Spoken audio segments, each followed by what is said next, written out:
The Avenging Son, the Uniter, the true master of Ultramar. He is Robute Guilliman, the sire of the Ultramarines and all their many successors.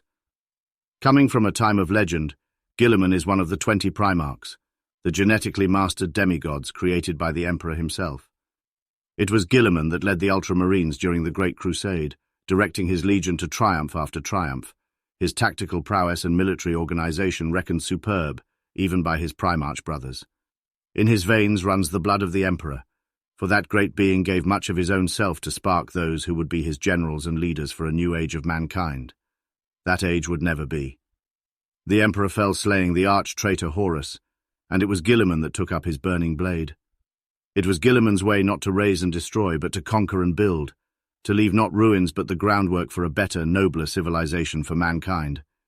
Yet he was not given a chance to realize that dream.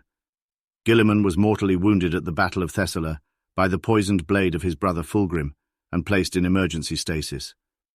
When Guilliman was restored by the artifice of Mars and the soul magic of the Eldari, the Primarch was privately aghast. Instead of finding the galactic society dreamt of by the Emperor, he saw only endless morbidity. Healed but forever wounded in his soul, Robute Guilliman now leads mankind once more, as the Imperium teeters upon the brink of catastrophe.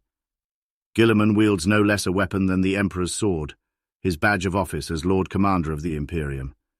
With every swing the blade trails incandescent fire, its song as it pierces the air like a choir of angels. On his other hand he wears his thunderous gauntlet, the Hand of Dominion. Its underslung weaponry is capable of unleashing a storm of armor-piercing fire, while the power fist itself can crumple a battle tank. For all his might, it is Robute Guilliman's peerless mind that the foe should fear most. With a speed and analytical ability unmatched by mortal man, Guilliman devises blueprints of probability with every waking thought. Logistics that would confound the largest banks of Adeptus Mechanicus cogitators come naturally to him. Yet he is no machine, but an inspirational leader of men unlike any other. He is pure reason in an age of unreason, vision in an age of blinded superstition, and hope rekindled in a galaxy gone dark.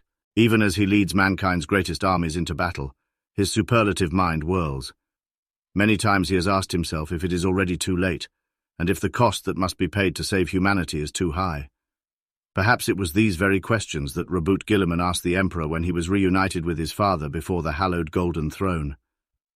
Now, when the hour is bleakest and hope fades before the maelstrom of hate that issues from the warp, it is to that very moment that Guilliman returns, steeling himself for the battles ahead. The Avenging Son has stood before the Emperor, basking in his glory. He knows now what he must do to secure the Imperium's future.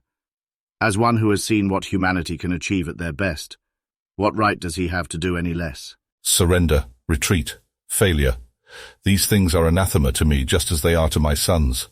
The Imperium is a realm beset, yet still the Emperor sits upon his throne, and still the spirit of humanity burns strong. Our destiny lies not in surrender but in conquest, not in retreat but in relentless advance, not in failure but in victory, and the survival of the Emperor's realm. So now do I swear.